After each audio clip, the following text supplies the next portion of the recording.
Bienvenue dans l'émission Saveurs divines.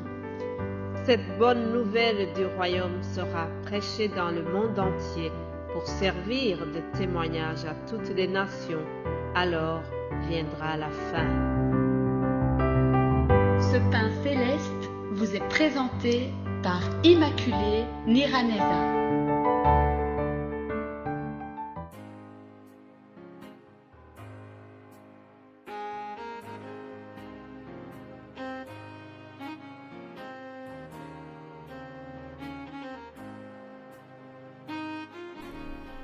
Bienvenue très chers amis à l'écoute de l'émission Saveurs divines. Que la paix de notre Seigneur soit avec vous.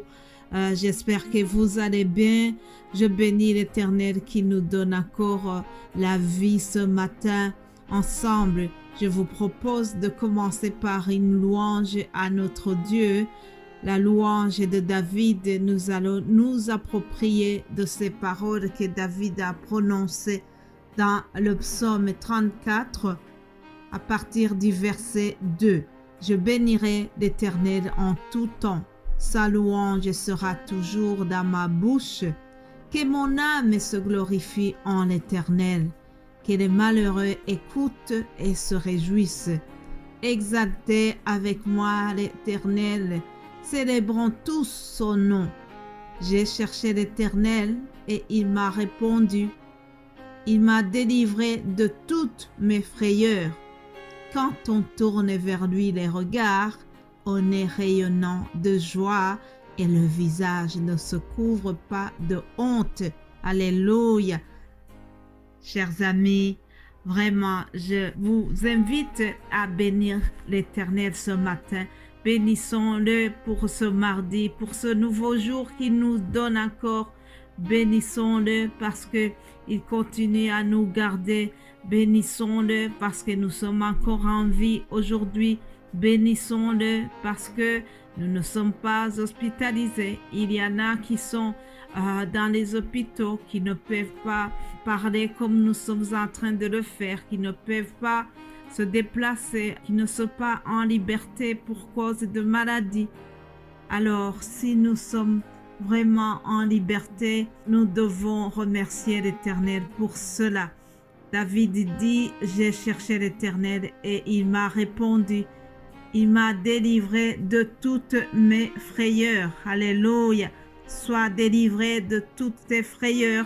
Sois délivré de ta peur au nom de Jésus-Christ. Peut-être qu'il y a des choses qui te troublent. Peut-être qu'il y a des choses qui t'angoissent pour le moment. Mais je t'invite à faire comme David à ce verset 6. Lorsqu'il dit, quand on tourne vers lui les regards, on est rayonnant de joie et le visage ne se couvre pas de honte. Alléluia. Tournons nos yeux vers le Seigneur et nous ne serons pas confus. Dans tous les problèmes que nous rencontrons, fixons nos regards vers Jésus. C'est lui qui va résoudre chacun de nos problèmes. Quand on tourne vers lui les regards, on n'est jamais déçu, on n'est jamais couvert de honte, comme dit David. Soyez bénis au nom de Jésus-Christ. Ça, c'était juste une introduction et je continue le thème de notre semaine. Alléluia. Nous trouvons ce même thème dans l'Évangile selon Jean, chapitre 16. Au verset 7, c'est une parole que Jésus-Christ a prononcée en s'adressant à ses disciples. Il leur a dit, cependant, je vous dis la vérité, il vous est avantagé que je m'en aille. Il vous est avantagé que je m'en aille. À quelle occasion est-ce que Jésus-Christ leur a dit cette parole? Cette parole est prononcée après le repas de la Sainte Seine. On va dire que c'est à peu près un jeudi, le jeudi qui précède Pâques et Jésus-Christ est en route. Il est avec ses disciples vers le jardin de Gethsémani. Alors Jésus-Christ rappelle certaines choses. Il n'a plus le temps, il faut leur parler de sa mort prochaine et aussi il faut leur parler de son ascension qui suivra la résurrection.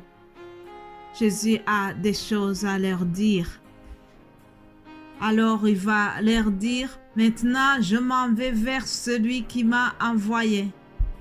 Et aucun de vous ne me demande où vas-tu? Mais parce que je vous ai dit ces choses, la tristesse a rempli votre cœur. Et puis il a continué en disant, cependant, je vous dis la vérité.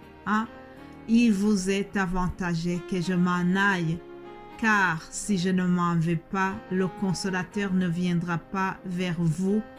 Mais si je m'en vais, je vous l'enverrai, et quand il sera venu, il convaincra le monde en ce qui concerne le péché, la justice et le jugement. Voilà, chers amis. L'autre thème, c'est de voir quels sont les avantages qui sont liés au fait que Jésus-Christ est remonté au ciel vers le Père. Il était plus avantageux, comme il le dit lui-même. Mais quels sont les avantages que nous avons tirés de son départ? Quels sont les avantages que les disciples avaient?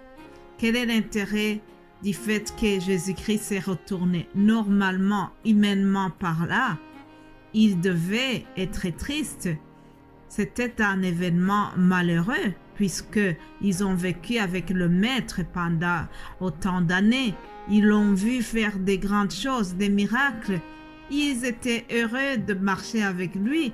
Et pourtant, il va leur dire qu'il s'en va, qu'il va retourner vers le Père. Mais il leur dit que votre cœur ne se trouble point.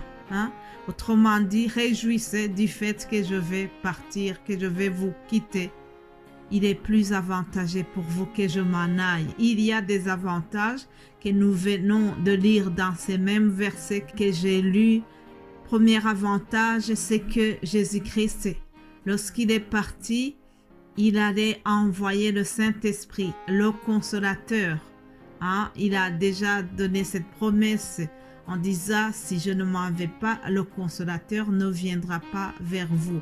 Donc, son absence allait être remplacée par le Saint-Esprit. Sa présence physique va être comblée par la présence spirituelle, par l'aide du Saint-Esprit. Alléluia. Avant l'ascension, Jésus-Christ pouvait être à un endroit de façon géographique. Il pouvait être avec les disciples géographiquement en une fois. Cependant, lorsqu'il était retourné au ciel, il pouvait être partout à la fois. Il pouvait être non pas à côté d'eux, mais grâce à l'aide du Saint-Esprit, il allait vivre en eux. Je ne sais pas si vous saisissez la différence. Il y a vivre à côté d'eux et aussi il y a vivre à l'intérieur d'eux-mêmes. Il allait marcher avec eux tout le temps. Il sera avec eux, il sera avec nous jusqu'à la fin du monde. Alléluia. Donc, premier avantage, c'est que la présence physique de Jésus-Christ allait être remplacée par sa présence spirituelle et celle-ci est plus intéressante. Alléluia. Deuxième avantage que je voudrais souligner ici, c'est que Jésus-Christ, une fois qu'il est remonté, une fois qu'il est parti, il leur a laissé l'autorité. Il a laissé une mission aux disciples. C'est comme s'il avait laissé un chantier qui n'est pas fini et il a demandé aux disciples de continuer ce chantier. Quand il était avec eux, ils étaient comme des observateurs. C'était comme des élèves ou des étudiants en stage. Et maintenant, après son départ, ils devaient mettre en pratique ce qu'ils ont appris avec Jésus-Christ. Voilà, ils devaient grandir, ils devraient mûrir et passer vraiment à l'acte, faire comme Jésus-Christ a fait. Jésus va les laisser donc en mission. Voilà la mission que nous trouvons dans Matthieu 28. Au verset 18, je lis ceci. Jésus s'étant approché leur parla ainsi. tout pouvoir m'a été donné dans le ciel et sur la terre. Allez, faites de toutes les nations des disciples, les baptisant au nom du Père, du Fils et du Saint-Esprit, et enseignez-leur à observer tout ce que je vous ai prescrit.